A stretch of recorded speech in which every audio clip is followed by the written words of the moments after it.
Hi everyone, it's Sherry. I hope that you're having a wonderful day. Today we're going to make another easy to make notebook. Stay tuned.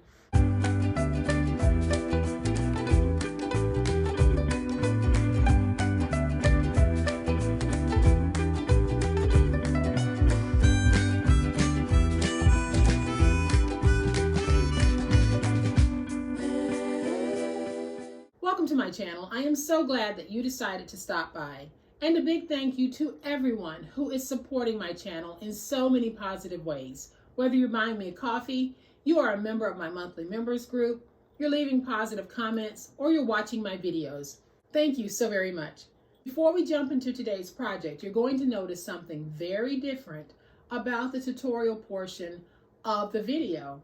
I'm trying out a new camera angle. It won't be perfect throughout the video, but it is something that I'm working on, and I'm working out the kinks. And I hope that you can bear with me, because today we are going to make this awesome 6-ring notebook, and we're going to use the same system and technique that we have been using to make our other books. If you don't have a cinch, no problem, because you'll be able to make these books as well. So y'all know what time it is. It's time to make it.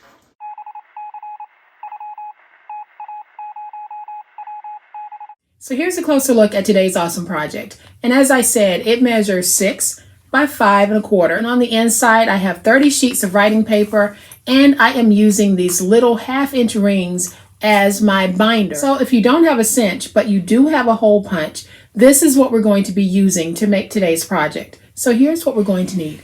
We're going to need 2 pieces of lightweight chipboard, and my chipboard is going to measure 5 1/4 by 6. I have 30 pieces of plain white paper, and this is plain white copier paper, text weight paper. And this will measure 5 3/4 by 5.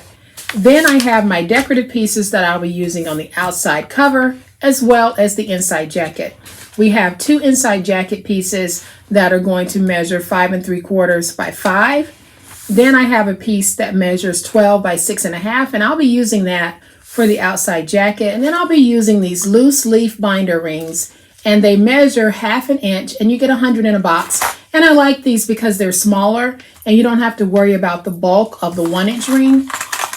So we're going to be using 6 of those. And then I will be using my stapler to punch the holes. So the new camera setup that I'm trying is the overhead angle, as well as the face-to-face.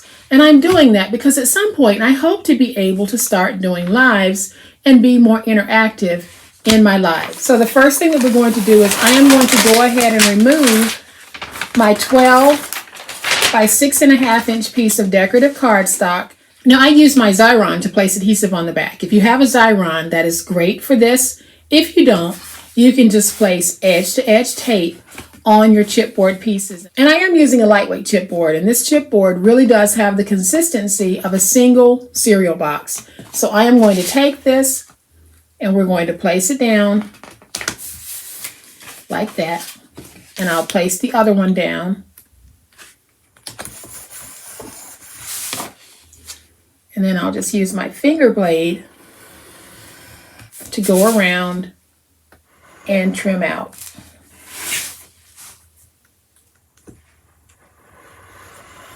And so with this front-facing camera, you guys will probably get to see some of the goofy faces I make when I'm crafting.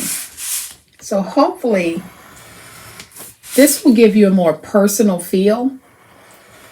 If this is something that you want me to keep doing, even on non-live videos where I have pre-recorded the video and edited the video, if this is something that you are enjoying, leave me a comment below and let me know if this is something that you want me to continue to do. Now that we have these 2 pieces cut, we're going to go ahead and punch our holes. I am not going to place the inside cover on just yet, because the hole punch that I'm using isn't strong enough to go through multiple layers of thickness that you would get from the chipboard and 2 layers of cardstock. So the first thing that I'm going to do, as you can see, my holes are far apart. They're set at the A5 setting.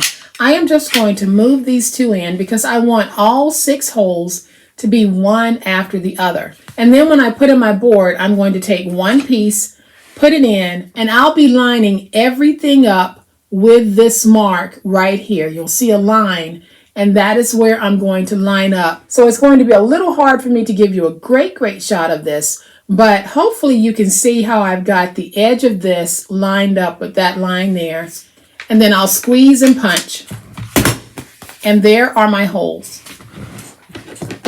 So this could be either the back or the front. So now I'll take this piece, I'm going to put it in upside down, and then I'll take it and make sure that I'm lining up that edge with that mark there.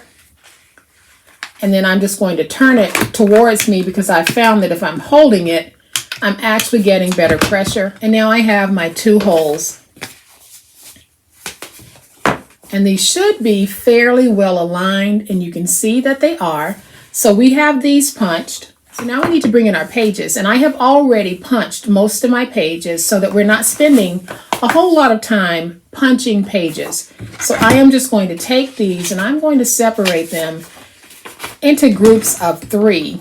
And we'll do this exactly as we did the outside cover. So when I place it in, you can see I have the edge of the white aligned with that mark. And all I need to do is punch. Okay, so we're going to take the last little stack, make sure that all 6 holes are punched together and are side by side. So I'll take this and place it in, making sure that we have it nice and aligned. And then I'll just punch. So now that we have all of our papers, you'll be able to see that I can get my rings through the holes. So I am going to bring in the covers. As crafters, we all know that sometimes we have a design plan that we might change mid-construction. And that's exactly what I'm doing here. I decided that I wanted to keep my insides of this book in the natural state. I am more than fine with how this is going to look. If you want yours to have an inside liner, just cut yourself 2 pieces. So I am going to just take these, and I'm going to do a little bit at a time because it's a little thick. So I'm going to take one of my rings, and the rings just split like the larger binder rings. And I'm going to place it in the middle just to get it started. And now I'll take these pieces and we'll go ahead and put them down.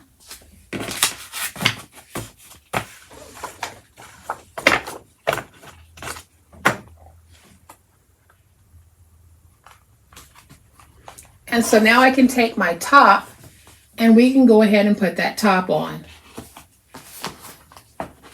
And I'll snap this closed.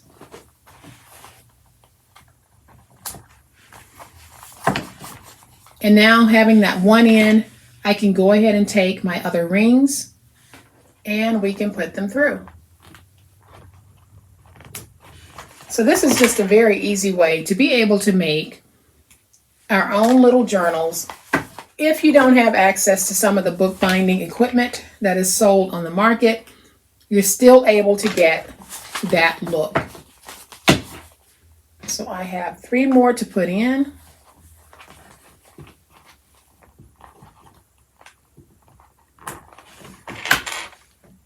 And these binder rings, they're 1/2 inch, but they are not flimsy at all. This is my first time using this size, but they are just as strong as the 1-inch rings I've used in the past. So let's go ahead and put our last one on. Close it. And now we can twist the mechanics of this to the back. And I didn't use larger rings on this because I didn't like how big they were on this side. And I do like how the smaller rings actually look. They're really kind of stylish. So I am just going to take my scissors. If you have a corner rounder, you can use that on this as well. And I am just going to round my corners because I want rounded corners on these.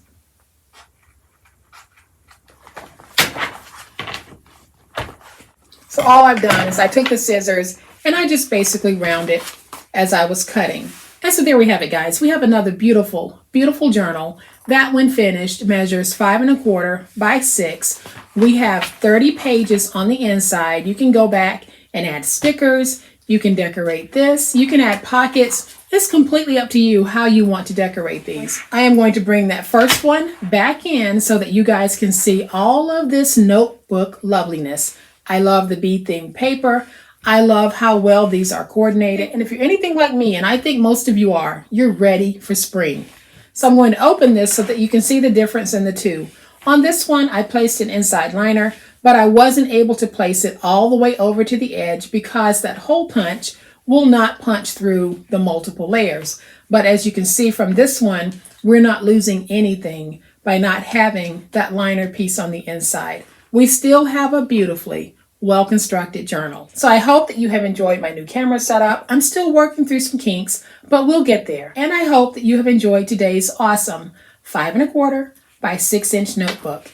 If you have, please hit the like button. If you are not a subscriber to my channel, I would love to have you join this amazing online crafting family. As always, please be safe, be kind, be the reason someone smiles today. Happy crafting, and we'll chat later. Bye.